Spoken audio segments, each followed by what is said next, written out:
state of Illinois and our public school systems flat, up, down? Where are we from? Sorry. We're going down. We've been, but not significantly. We're about 1.9 million school children this year. Okay. And relative on a percentage basis over, say, 5 years ago, just roughly? It's down from about 2.1, I think, Okay. to. The Illinois State Board of Education recommends a general funds investment of $11.4 billion. That's just some of the hearing yesterday in an Illinois House committee with the Illinois State Board of Education saying that, yeah, we're seeing a decline in student population, but then they went and asked for more funding. Welcome back. It's Illinois in Focus Daily. I'm Greg Bishop with you each and every weekday morning. We go live to tape, by the way. The live show, a lot of people in the chat room chatting it up. I encourage you to join that. 8 o'clock Central Time. That's when we go live. But then we segment out these segments so that you can just go quickly and find your interest point and watch that. So you can get the podcast where you get podcasts, get the segments, and the live show at the Center Square on YouTube, and the newsletter and headlines at thecentersquare.com. So we're in budget season at the State House, right? As a State House reporter, I'm associate editor for Illinois for the Center Square. Got all the feeds coming in, and sometimes it's like sitting in front of a water hydrant, fire hydrant with your mouth wide open, and they just go full blast. But listen, I mean, I'm passionate about this, and I want you guys to stay as informed as possible with what's going on with state government. So it's budget season, which means hours and hours and hours and hours and hours of dense material conversations, questions, and answers about how your tax dollars are going to be spent in these various agencies. So earlier you heard Marty McLaughlin, a state representative Republican from Barrington Hills, talking with the state school superintendent Tony Sanders from the Illinois State Board of Education about student enrollment in Illinois. And is it up, down? Is it flat? In the state of Illinois and our public school systems flat, up, down? Where are we from? Sorry. We're going down. We've been, but not significantly. We're about 1.9 million school children. So it's going down, he says. But despite going down, Sanders and the State Board of Education, they decided to request more funding for Illinois schools. The Illinois State Board of Education recommends a general funds investment of $11.4 billion in fiscal year 2026. That's an increase of roughly $497 million over fiscal year 2025, with the majority of this requested increase going to evidence-based funding. As Dr. Isoye said, we are very conscious of the state's tight fiscal environment, and we have prioritized the most crucial funding streams and those investments that we believe have the most direct impact on student success. ISB's efforts remain guided by our strategic plan, which the board adopted in January of 2024. ISB's proposed budget focuses on investment that align with 3 overarching goals in our strategic plan. 1, to ensure that each student increase in their knowledge, skills, and opportunities each year. 2, to equip all schools with the necessary resources to provide safe, healthy, and welcoming learning environments. And 3, to prepare, support, and celebrate our educators. So again, they're asking for $11.2 billion. It's nearly $500 million more than the previous fiscal year. But let's look again at the official statistics here on student enrollment. 2018, just over 2 million. For 2024, it's at 1.8 million. So we're having a decline in student enrollment across the states, but they're asking for increased funding. So if you look at the district snapshot for all these different schools and how much it costs per student, you can really, I guess, judge for yourself how things are going. So if you look at the state snapshot, you can see that all these different metrics, 866 school districts, almost 3,900 schools, 88% graduation rates, but English as language arts and math, you've got some issues when it comes to adequacy, and you can break all that down. But what about students, cost per student, the cost per taxpayer?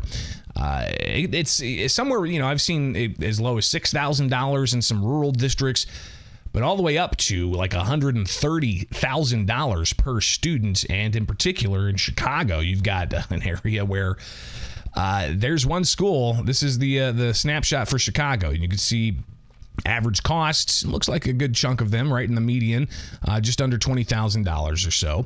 But it goes all the way up to, holy cow, that skyrockets, $130,000 per student for Camelot Safe Academy School. There's 44 students enrolled there, and it costs $130,000 per student.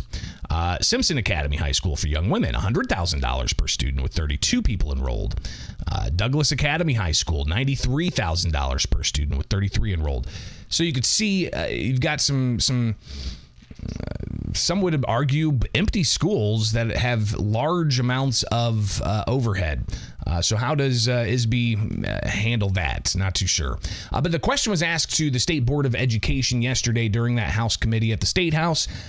What's going to happen with the U.S. Department of Education if it were to close under the Trump administration? And in particular, what's going to happen with funds for special education? We are monitoring, obviously, the Project 2025 recommendation of creating block grants for all these different funding streams and trying to make sure that at the state level, if that were to happen, how do we protect and ensure that we are ensuring that those dollars actually follow the students as intended. And we know it's a block grant, depending on how it's structured, it could just come as a lump sum to the state with no parameters. We want to make sure that we continue to have those dollars serve students. That said, if there was a funding shortfall or a reduction in funding from the federal government, our budget does not predict for that.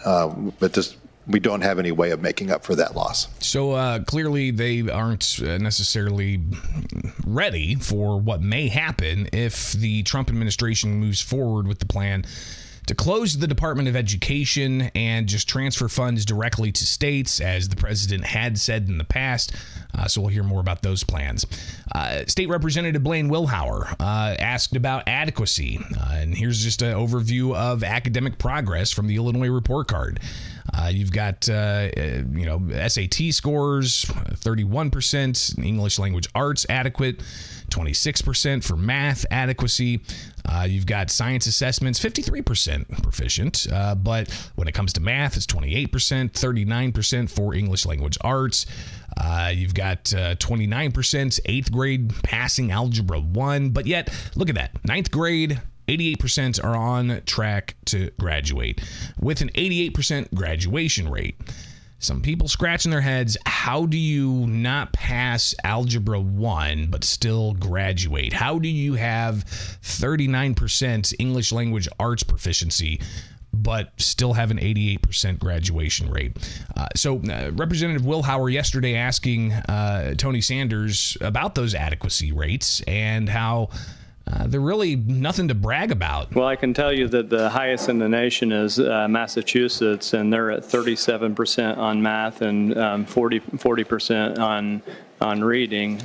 That doesn't seem so. Illinois would obviously have to be lower than that.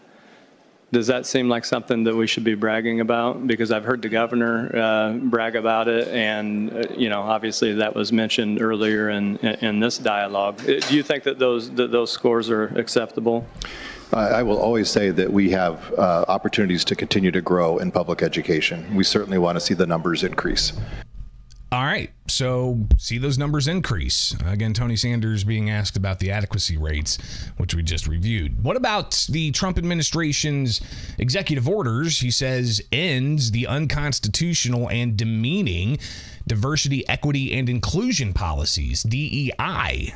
Because, listen, the state's school budget that's being proposed, $11.2 billion, you've got things like affinity groups that are funded in the budget. What's an affinity group? It puts minority teachers into a cohort and has them have, I guess, fellowship within that, and they can, discuss and commiserate and do all kinds of things. But some people see affinity groups as segregation, right? Trump, he has said that DEI policies are anti-merit based, are based off of skin color and wrong. And instead, we need to be focused on excellence, to focus on outcomes and merit based type things instead of lumping people into categories based off their physical characteristics. So he signed an order that says he's ending the diversity, equity, and inclusion policies. Well, with a note that goes out to various U.S. government agencies, but also all these states, saying, hey, DEI is over, and if you don't comply, you could lose federal funding. Has the Illinois State Board of Education received that letter? A question Blaine Wilhauer asked. Have you received the letter from the Department of Education, about possible withholding of funding based off of operating on these DEI measures? Yes, we received the Dear Colleague letter. I wrote a note to the field about it actually just last week.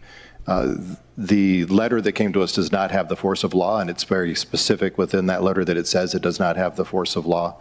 And so I've encouraged districts to continue forward with teaching the way they've always taught and doing work the way they've always been doing it. So they're not complying. Even though Sanders says doesn't have the force of law, he still mentions that this is all tied up in courts. But again, $11.2 billion in state funds that they're wanting to spend on education. Nearly $500 million more than the year before. The federal funds that are passed through to the state could be in jeopardy if the courts work all this out and goes through and the Trump administration goes to withhold funds. How much could that be? What kind of impact would that be on the state of Illinois if they continue to go through with more affinity groups and DEI policies in contrast and in conflict with the Trump administration? So statewide, as you know, statewide funding is about 10% for school districts across the board is federal funding. Right now, ISB's received $2.25 billion in federal awards. $2.03 billion of that is allocated for grants to districts and other entities. $219.7 million has been used at the state for state level purposes, primarily for state level programs, but also for administrative costs and staff salaries. So that would be the impact. Gotcha. It would be $2.25 billion. And you had previously stated to a previous speaker that losing that money would be a big deal for our operations in this state. Yeah, we don't have a way to make up for if that were to be the case, we don't have a way to make up for that loss of funds. Do you think it's wise to be in defiance of that with those kind of dollars attached to it? I think that there's already litigation pending about this topic, and again, the Dear Colleague letter that came out says very, very clearly that it does not have the force of law, that it was a Dear Colleague letter only. Well, we'll see what happens as this plays out. So the Illinois State Board of Education requesting more money than before, saying they're not complying with the Trump administration's DEI abolition. What that could mean for the budget moving forward, I guess we shall see. It's Illinois in Focus Daily. I'm Greg Bishop. Like, subscribe, hit that notification bell as we wake you up each and every weekday morning here with thecentersquare.com.